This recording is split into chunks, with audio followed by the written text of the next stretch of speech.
Hello বন্ধুরা, very very good morning. আজকে একটা দারুণ মাছ নিয়ে এসেছি। বলতে পারবে তোমাদের ওখানে এই মাছটার কি নাম? আমরা তো খলসে মাছ নামেই জানি। বহুদিন বাদে পেলাম, জানো তো। আজকে কারোর পুকুর মনে হয় ছেঁচে ছিল, সেখান থেকে বেশ মাছালাটা একদম বেশ চটা চটা বেশ বড় বড় খলসে মাছ নিয়ে এসেছিল। যাই হোক, খলসে মাছগুলোকে নুন হলুদ মাখাবো আর একদম সিম্পল একটা রেসিপি তোমাদের সঙ্গে শেয়ার করব। যারা নতুন রান্না করছো বা যারা স্টুডেন্ট, তারা তো এরকম ছোট মাছ খুব একটা পাবে না, যদি কখনো পাও। আর বাজারে যদি কাটার লোক পাও, তোমরা নিজেরা কাটতে পারবে না, বেশ আঁশ হয় এই মাছগুলো। সুন্দর করে কেটে বেছে তাকে ধুয়ে নিতে হয়। তবে কাটার লোক পেলে একবার এই রেসিপিটা ট্রাই করে দেখতে পারো। অসাধারণ রেসিপি, কিন্তু করতে লাগে 10 মিনিট। প্রথমেই নুন হলুদ মাখিয়ে মাছটাকে আমি সুন্দর করে আগে তো ধুয়ে বেছে তাকে পরিষ্কার করে নিয়েছি। আর মাছটা ছিল একদম চটা চটা, খুব একটা ছোট ছিল না, 2-4টে ওর মধ্যে ছোট বড় এরম মিলিয়েছিল। ঘরে ছিল যে বড়িটা, সেই বড়িটাই একটু ভেজে নিলাম সর্ষের তেলে। গরম হতে কড়া বসিয়ে বড়িগুলোকে সুন্দর করে ভেজে নিলাম। এই বড়িটা কিন্তু মুসুর ডালের নয়, মুসুর ডালের বড়ি হলে একটু লালচে লালচে হয়। যদিও এগুলো কেনা বড়ি, অতটা স্বাদ হয় না, তাও একটু দেওয়ার শখ। এরকম পাতলা ঝোল করলে একটু বড়ি টড়ি দিই আর কি। বড়িগুলো ভেজে এবারে আমি পটাপট তুলে নিচ্ছি। আসল কথাটাই দেখো, সব কথা বলা হয়ে যায় আর বলা হয় না। Very very good morning. রোজকার জয়শ্রীতে তোমাদের সবাইকে জানাই সুস্বাগত। যদি রেসিপিটা ভালো লাগে, লাইক শেয়ার কমেন্ট আর চ্যানেলটিকে সাবস্ক্রাইব করে দিও প্লিজ। রোজকার জয়শ্রীর একটু পাশে থেকো। এবারে খলসে মাছগুলোকে আমি তেলে দিয়ে দিয়েছি। প্রথমে ভেবেছিলাম 2 খোলায় ভাজবো, তারপর দেখলাম যে না, 1 খোলাতেই আমি মাছগুলো ভেজে নেব। খলসে মাছ প্রচণ্ড টেস্টি মাছ। আরেকজনের কথা না বললেই নয়, জানো, এই মাছটা আমি বহুদিন আগে করতাম।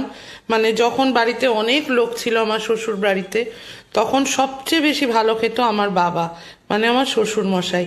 তার একটা প্রিয় মাছ ছিল ফলি মাছ।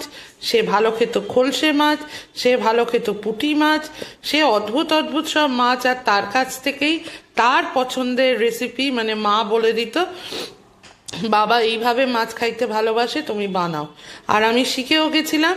বাবা এত ভালো খেত যে বলার নয়। ইলিশ মাছ তো আছেই, বাবার সবচেয়ে প্রিয় মাছ মনে হয় ইলিশ মাছ। তারপরে তো এগুলো ছিলই।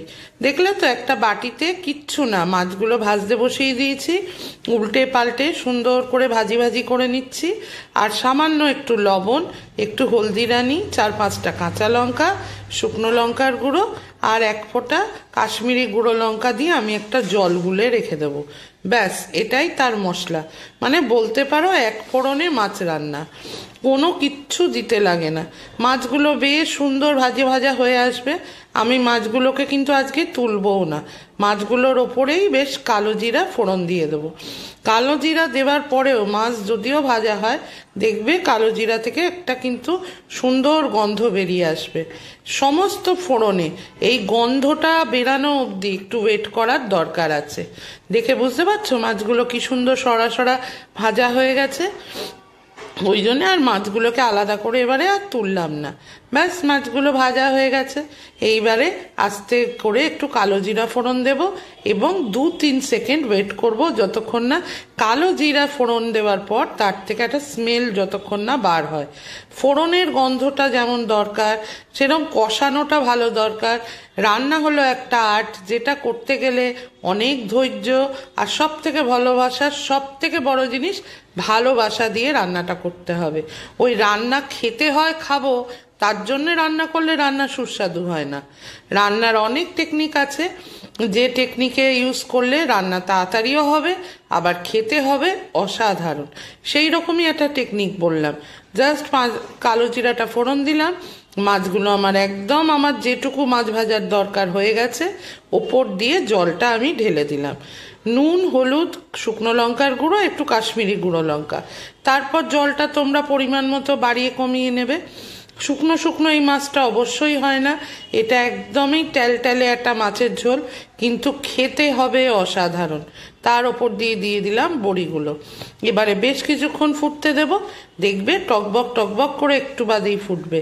তারপর তোমরা একটু নুনটা দেখে নেবে, লঙ্কা দেখে নেবে। তারপর আমি দিয়েছিলাম একটু সুন্দরী ধনেপাতা। শীতকালে এত ফ্রেশ ধনেপাতা পাওয়া যায় ভাই, আমি তো সব রান্নাতেই আজকাল একটু ধনেপাতা দিয়ে দিচ্ছি। খুব খেতেও ভালো হয়, কিন্তু একবার কিন্তু এই ঝোলটা ট্রাই করা চাই। খেলে বুঝবে যে কাকিমা যেটা বলছে সেটা ভুল কি ঠিক। আর খোলসে মাছ খুব সুন্দর মাছ, কোনো রকম এই মাছটার মধ্যে কোনো গন্ধ বা আষ্টানি গন্ধ সেরকম কিচ্ছু নেই। আর এত ফ্রেশ আমি অনেক বছর বাদে পেলাম। আমার কর্তাই পায় এগুলো, মানে খুব মাছের মানে খুব পোকা তো, আগের জন্মে মনে হয় বেড়াল ছিল, ও ঠিক গন্ধ শুকে শুকে ঠিক ভালো মাছটাই আনে। কোনোদিন মাছে খুব কম, এক আধ দিন হয়তো একটু এদিক ওদিক। পরিবেশন করে ফেললাম। কেমন লাগছে বলো কালারটা? গরম ভাতে কিচ্ছু লাগবে না, এই মাছের ঝোল দিয়ে খাওয়া হয়ে যাবে।